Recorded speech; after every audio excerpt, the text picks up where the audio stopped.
tartanka quruxda hablaha Soomaaliyeed sanada 2022 ayay gunaanadkiisa imika la soo gaaray waxaana la filayaa in toddobada gabdhood ee imika isugu soo haray liiska 10 gabdhood ka koobna iyo ka badanba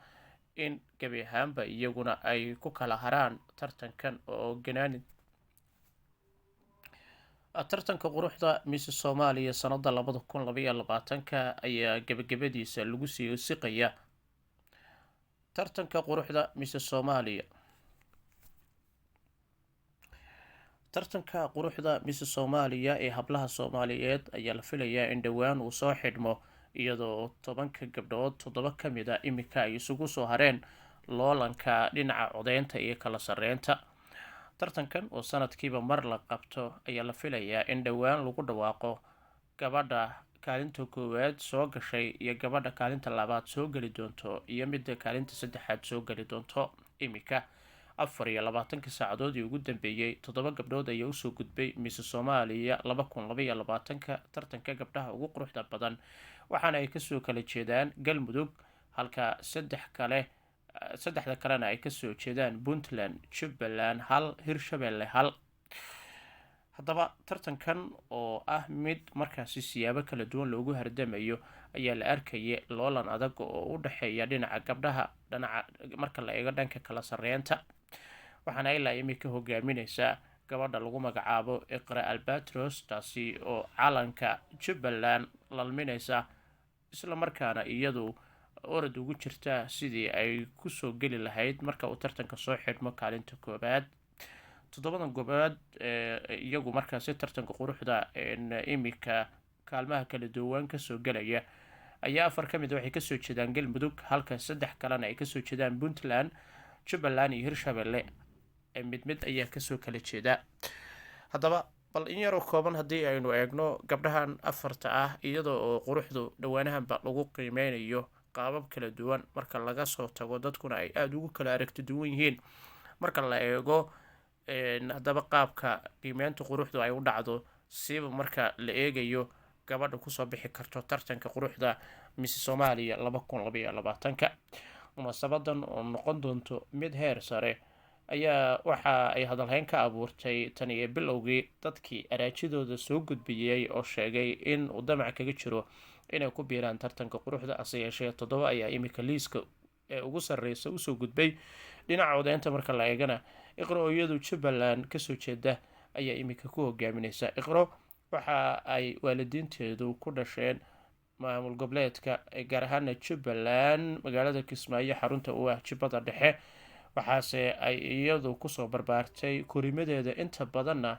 ay kusoo qaadatay magaalada Nairobi ee dalka Kenya halkaasi oo ay waxbarashadeeda dugsi hoose dugsi dhexe iyo dugsi sareba ay iyadu ka dhameysay sidoo kale waxa ay ka mid tahay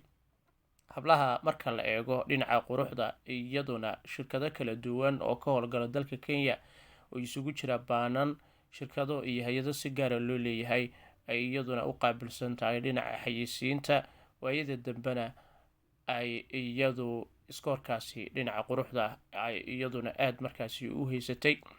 social media marka la eego waxa ay ku hanweyn tahay in mar qura ay noqoto gabadha ugu quruxda badan Soomaaliya haddaba dunida tartamada noocan oo kale waa laga qabtaa waxaana imika isugu soo haraa dadka loo arko in qiimeyn iyo aan yiraahdo lafagurid iyo turxaan bixin iyo sidoo kale imtixaan kadib baaritaan dheer kadib loo arko inay yihiin gabdhaha ugu quruxda badan 2022 talow yaa noqon doonaa gabadha ku guuleysan doonta yeyse noqon doontaa xageesa kasoo jeedaa adiguse yaad u dooran lahayd tartankan quruxda hablaha Soomaaliyeed 2022 fikirkaaga iyo aragtidaada ayaynu eegi doonaa isleedahay guushu ay raaci doontaa ama aad codkaagu siin lahayd dhinaca quruxda hablahan 7 ah run ahaantii ma kala dhacaan hase yeeshee dadka qaar ayaa arkaa dhinaca Hirshabelle gabdhaha kasoo jeeda ay u arkaan in guusha ay leedahay dhanka kale marka la eego dadka qaar ayaa waxay leeyihiin Jubbaland ayaa codka siin lahaa dadka qaar waxa ay intooda badan gabadha numberka koobaad ee Jubbaland kasoo jeeda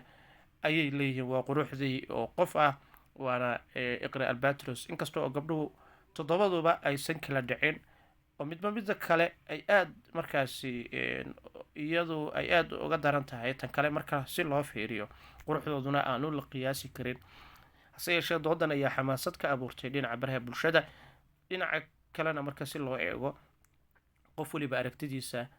iyo cidda uu u arko inay mudan tahay in biladaasi guusha quruxda gabdhaha soomaaliyeed dhankoodu ay ku mari lahayd. laakiin 10 gabdhood ee arajidan soo codsaday ama in ka badan 10 gabdhood ay hayeen liiska markuu ahaa ilaa dhowr iyo 10 gabdhood ayaa dadku waxa ay siyaabo kala duwan intooda badan ay uga falcelinayaan gabdhaha qaar ka mid a kusoo biiray tartankan, kuwa ku jira, kuwa qaar oo ay u arkayeen aysan intooda badan dadku ku raacsaneen in ay kusoo biiraan tartanka noocaas oo kale ah. laakiin marka la eego soomaaliya oo kale gabdho badan ayaa run ahaantii ku matala dalal kala duwan iyagoo asal ahaan kasoo jeeda soomaaliya. gabdhaha tartanka quruxda sanadii 2021 mrs africa iyagu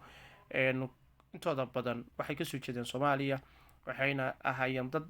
kaalmo sare ka galay dhinaca tartanka. marka la eego dalal badan oo ajaanib ayaa inta badan inooga guuleysta tartanka quruxda, oo inkastoo soomaaliya lagu tilmaamo loona arko in ay ku nool yihiin gabdho run ahaantii ku matali kara soomaaliya tartamada kale ee dadweynaha ka jira haddii aan noqon lahayd tartanka quruxda. laakiin bal adigu yaa mudan ay isleedahay 7 gabdhood ee halkan aan kuu soo saaray kuuna muuqata ama kuu muuqdaan, iyaad u aragtaa in ay iyagu noqon karaan boqorada ama boqorada quruxda adduunka? yaase u aragtaa in tartankan kaalinta koowaad ay kasoo geli karto,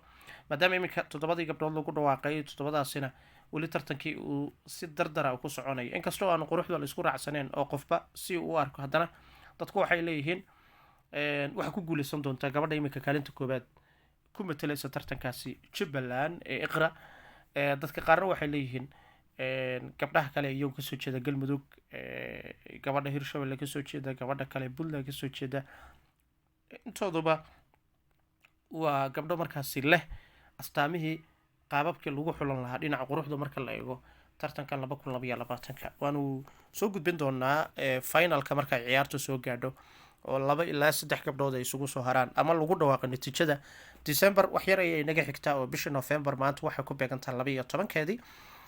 waxaan rajeynayaa marka aynu u dhaadhacno bisha December xaflad weyn oo dhici doonto. xafladaasi in lagu shaacin doono gabadha ku guuleysan doonto tartankan quruxda 2022. fikirkaaga adigu waad ku beerin kartaa barnaamijkan muuqaalkan aanu kuu baahinayno. like garee sidoo kale muuqaalkan fadlan haniga ilaamin like-ta, micno weyn ayay noogu fadhiisaa. adiguna waanu kaaga markaasi mahadcelinaynaa oo sharaf iyo qadarin ayaad naga mudan tahay. taasi la ajligeeda subscribe inoo saar, la wadaag asxaabtaada. muuqaalkiisa xigeenteenu kulmi doono finalka ayaanu isugu imaan doonaa haddii rabbi raalli ka noqdo. faahfaahin arrintan ku aadan qiimeyn kooban aan ku samayn doono. waad mahadsantiin.